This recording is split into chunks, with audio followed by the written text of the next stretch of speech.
Okay, just completed the first side of the base that we're making to hold the green stone. And had a little mistake here, but I'm okay. I'm a 16th inch okay. So there's going to be a board screwed on here to give us that 45 look on the ends, front and back. And I really like it. It's giving us that two-dimensional, three-dimensional, I should say. These are not even the same thickness, but that's totally fine.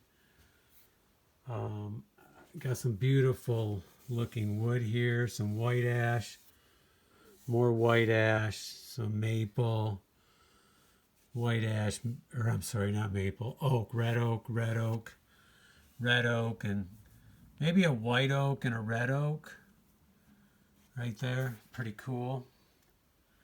It's hard to say. There's like 15 species of each oak, so it's, you know, they can vary it quite a bit, but just beautiful. I really like it.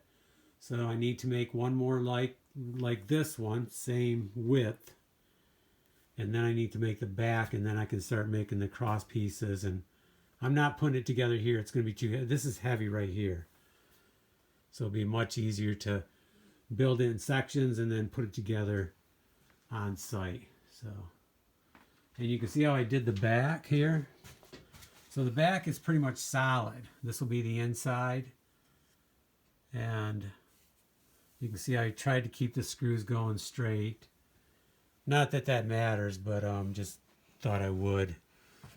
So ideally I'm going to have a shelf in here. You know, I don't know if I'll bring it all the way out. Maybe, probably.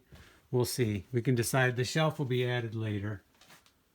But very solid. Okay, I need to build one more like this and then build the back. Okay, I'm going to call it quits on this for today. And we're going to go do some other projects as their state.